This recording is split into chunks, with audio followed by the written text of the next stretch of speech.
what actually do you meditate about? So we're going to do a little bit of meditation in today's Tanya. But first I have to explain why we're talking about it. So till now, we've been talking about joy, okay? Joy has been a major focal point of our lesson. To be successful in life, you have to be joyous, you have to be happy. If you're not joyous, your brain doesn't work as well, your body doesn't work as well. You cannot fight a good fight. The boxer can't win the wrestling match, and a Jew cannot win the struggle against his evil inclination, right? If you know when you lose a diet is when you're in a bad mood. You do good on diets when you're in a good mood. So when you're struggling against your animal soul, joy is critical component. So what should I be happy about? Tell me, what should I be happy about for my success? What is it? So we spoke about the different depressions, different reasons, and we got into great detail. Today was fascinating as a guidebook in how to deal with sadness from all kinds of reasons. Sadness from financial struggles with children, sadness from yourself, from being ashamed of yourself, all kinds of sadness. And we also discussed when a person doesn't care, all kinds of things. Finally, he's going to tell us what to be happy about. So we were kind of dealing with the problems. Now we're going to go on the offense. We're going to tell a person what should a Jew be happy about, and what is it? What are we happy about in life? And he's going to tell you. I'm going to a little bit of a meditation here. Really, the meditations will come later on in chapter 41. Right now we're holding 33, but he's going to start telling you about the mission of a Jew in this world is to make this world a place for Hashem. So there's a lot of times that we can make the world a place for Hashem by doing a mitzvah, physical mitzvah. But one of the greatest places we can make for Hashem is in our brain, is in our heart. So the things we think about. And when we recognize in our own brain, in our own mind, in our own understanding that Hashem is creator of the world, where we are at that moment making this world a place for Hashem, at least in our consciousness. We are becoming, opening up the space in our head, in our brain, in our thoughts, in who we are, in our soul, in our neshama, a place where Hashem is now revealed and Hashem exists. We have to get there. But once we get there, we make this world and in place of Hashem. And why does that make me joyous? Because there's nothing greater in life than that. I don't care which, you go to Hollywood or to whatever bar you go to. There's no greater nothing greater you could do, and therefore be joyous by making space for God inside you. There's nothing greater than becoming close to Hashem. You become close to Hashem at that point. And that's what a Jew should be happy about. So let's study that in the meditation in today's Tanya about this idea of joy that one should have in being close to the Creator. And that is what we're going to argue again. Last chapter of Tanya talked about us being more spiritual people, that our souls should be real and not our bodies. That's a major element to this. So moving on from that conversation about loving our fellow Jew, because the whole purpose of Judaism is that our soul should be the main thing and not our body. Now there's a lot of rejoicing to do when you look at the soul element of things. So here we go. Rabbi, did you stop and start the recording? I did. Thank you, Eyal. Yes. Thank you very much. This also should be the happiness, real happiness of the soul. Stop. We're not just going to be talking about dealing with the issues. Don't be sad about this. Don't be sad about this. Don't be sad about this. We're now going to go on the offensive, being proactive, and telling you what is it that a Jew in life should walk around smiling. What should a Jew be happy about? This should be, because again, we're going into a soul perspective, not a body perspective, a soul perspective. But befrat, especially, so first of all, go on the be proactive. Especially at times in life, which the Jew feels downhearted, low, he feels sad, he feels broken, right? So what can I tell myself? What should I be happy about?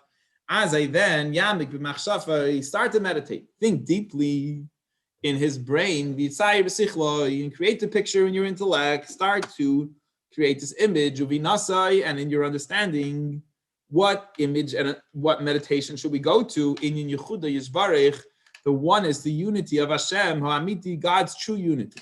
Start to think about that. Forget about all the issues you're having or whatever the depressing mood you're in, or for whatever reason, for no reason, for a reason. Go on the offensive. Think about that Hashem is the ultimate unity and oneness of everything in the world. But you know that God fills permeates and fills all the worlds, the upper worlds, the angel worlds, the lower worlds. Today I know we're flying to Mars or whatever, but we're talking about dimensions here.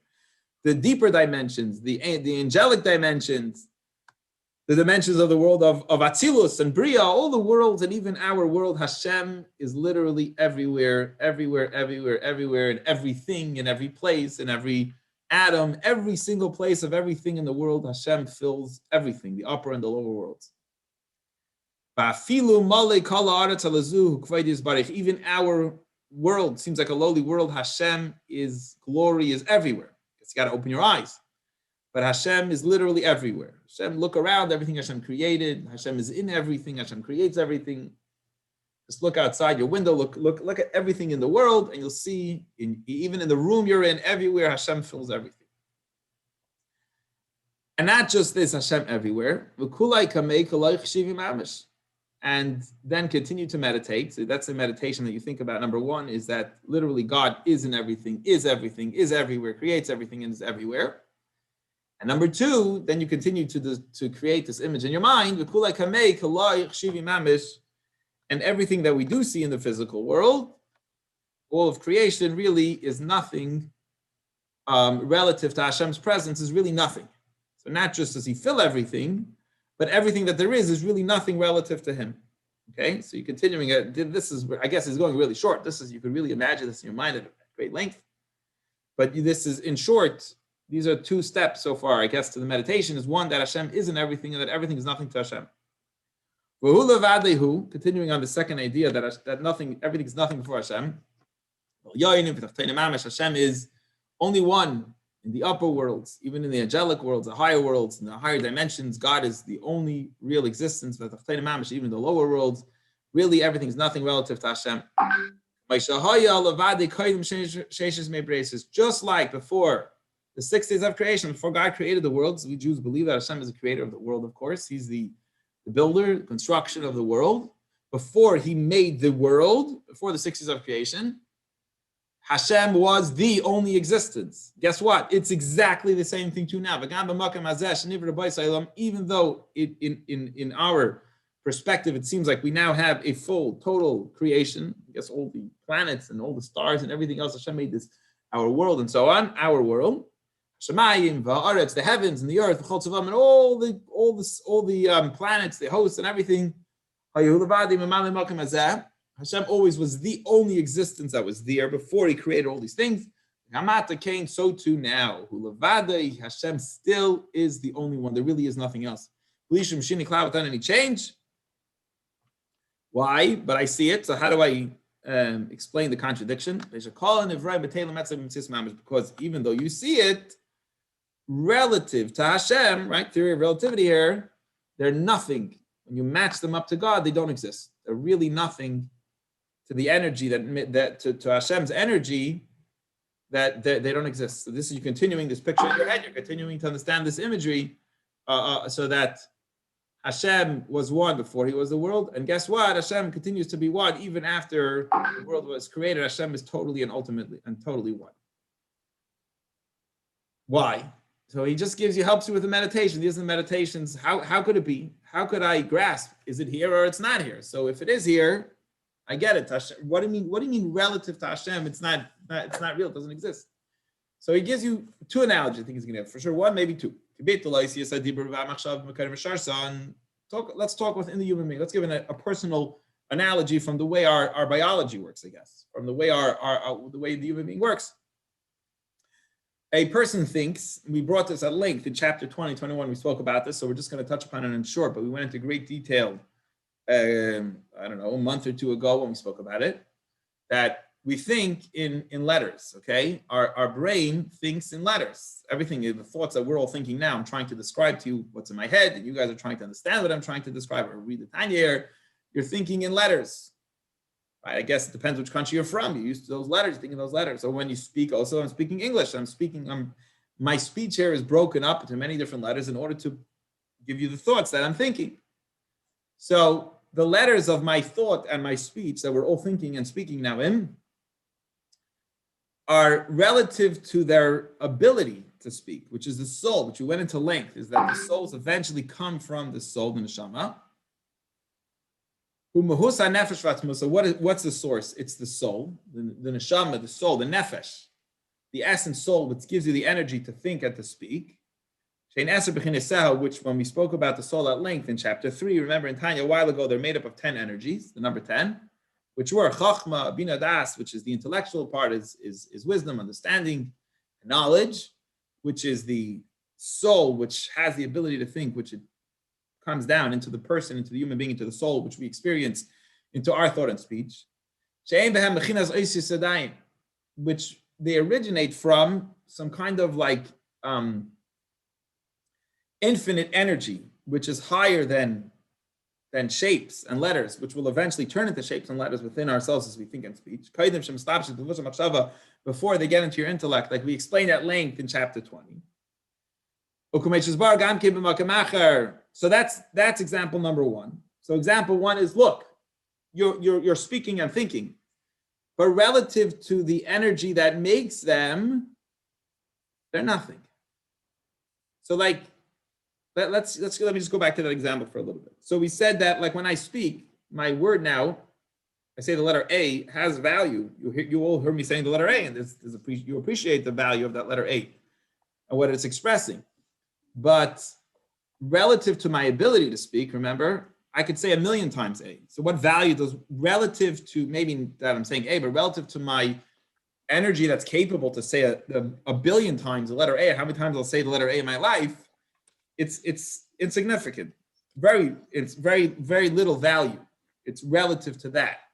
Now, if I want to go deeper, I could say my emotions that want to express whatever the letter A meant, it's for sure nothing relative to my emotions. And then the soul, which creates the emotions, which is the original, which over there, it's so pure, it's so infinite, because it doesn't even have the letters yet. The letter A that I said is nothing, is really doesn't even see it as an existence. It's so unimportant because it's so much deeper and greater than it in the dimension that it's non-existent.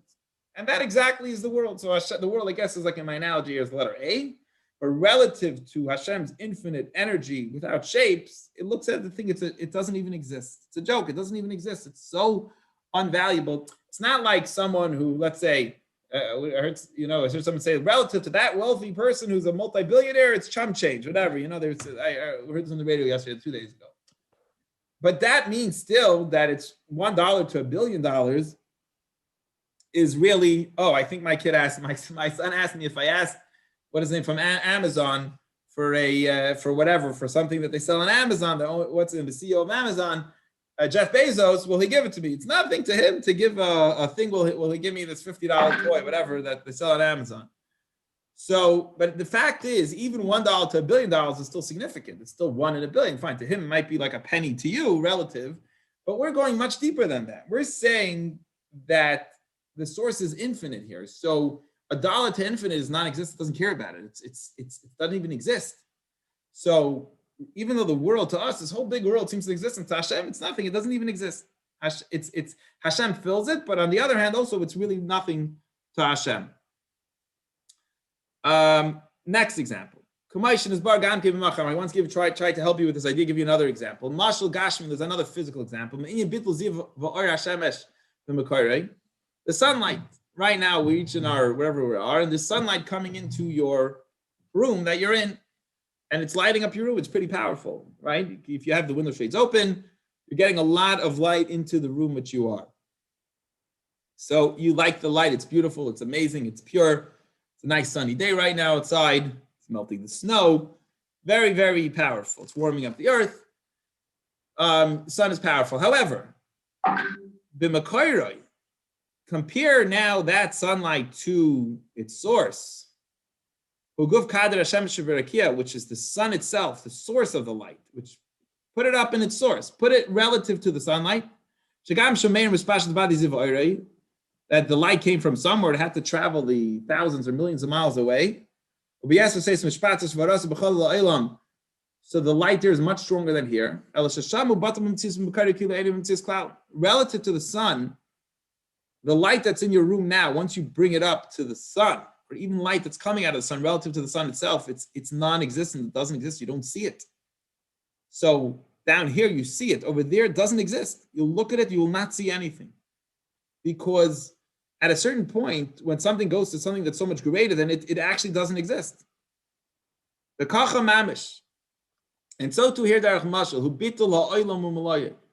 The same exact way.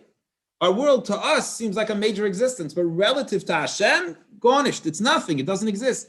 The guy relative to its source, which is the source of the world, is the infinite energy of Hashem. Like we explained elsewhere, again, so we're not getting into these meditation examples here. This is discussed at length elsewhere. We actually discussed in chapter 20 at length this idea. However, the point, let's bring it home. Why are we giving you these examples? Why are we saying that the person, we want to get happy here, right? We want to get rejoiced. So what's the proactive rejoicing that a Jew has? When you think about this a lot, you realize the reality of things. You stop getting caught up in everything the world is scary and this is confusing and then the world, you say, what do you mean? There's not, the world is filled with Hashem, doesn't even exist. Yismach libo, you should become a very happy person. Why? Sing and dance. You start dancing and singing and be joyous. With this faith in your heart, in your head, you should become a happy person.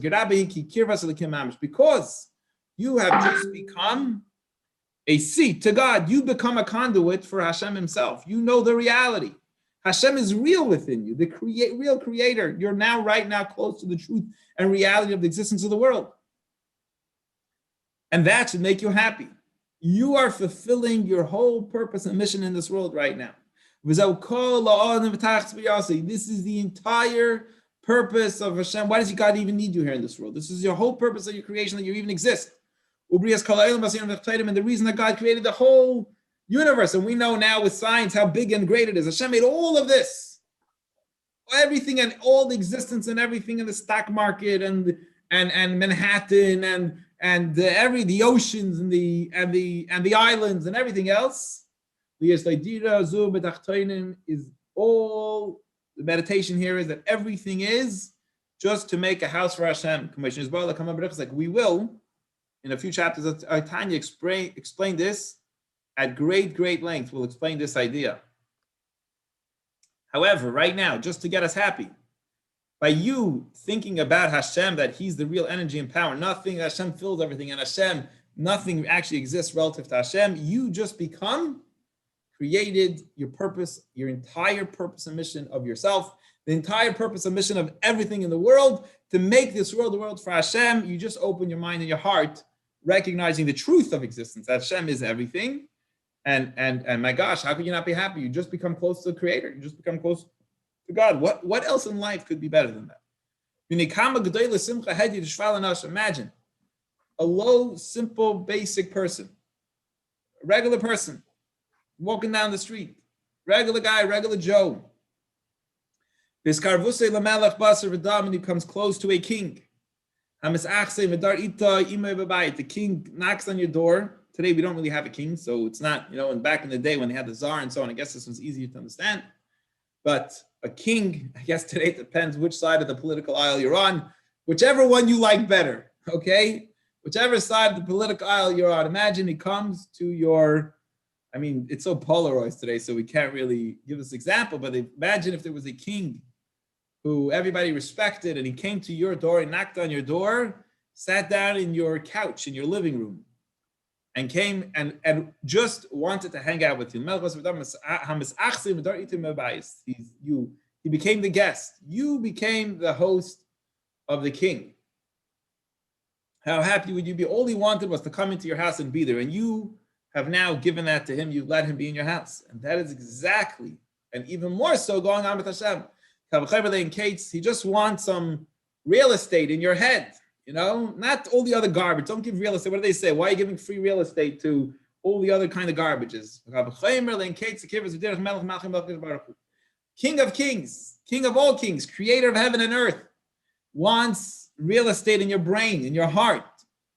Who could accept me? Who could imagine having the chutzpah to approach Hashem, to open up a place for Hashem? What greater thing in life can there be? That's the meditation which we want to get to. And he says that will bring you joy and happiness. And that's the proactive joy and happiness of a yid, in life, knowing that he has any moment the ability to create the real estate in his heart and his brain for Hashem. And that's a happiness that should bring brought to every person. That is the end of today's Tanya. Any questions or comments on our beautiful meditating topic for today? Any questions or comments? You good? Okay. So it's that easy. Give him some real estate. Stop giving your brain real estate for other stuff. You have the ability to do your purpose of creation, and that is to make Hashem a place in this world. You got to clear out all the other garbage that's in your heart and your mind, all of the physical stuff. Meditate that Hashem fills the whole world. Then meditate that actually the world doesn't exist relative to Hashem. Yet the little Yid himself opens his heart and his mind, fulfilling his whole purpose and mission in this world, and giving God real estate in his brain, in his heart, fulfilling his purpose and connecting with the greatest thing he can achieve in life is that. He's doing that, and by therefore fulfilling his mission and purpose in this world. And that is the beginning of chapter 33 in Tanya. Thank you all for joining me. See, I either put everyone to sleep or everyone's meditating right now, and they're contemplating these ideas. Okay. Meditating. Thank you, Rabbi. Thank you, Chazak Rabbi. Baruch. Thank you. Thank Thank you, you. Rabbi. See you all tomorrow. See you. Thank you, David. Good to see you, man, David. Take care, Evan. Jarasha, where are you? What are you doing over there, Jarasha? Ira, thanks for. Oh, David's there. Good. Thank you. Take care, David. Have a great day. All right. Good to see you. Ira, take care. I can't see you. Zev, I can't see you. Take care. Take care. All the best, Rabbi. All the best. I'll see you tomorrow morning, probably. Tomorrow morning, yeah. Baruch Hashem, we had a minion in the end. Bli neder, yes. Awesome. Garrison, take care. All the best. And Eyal, have a great day, Bye-bye. everyone. All the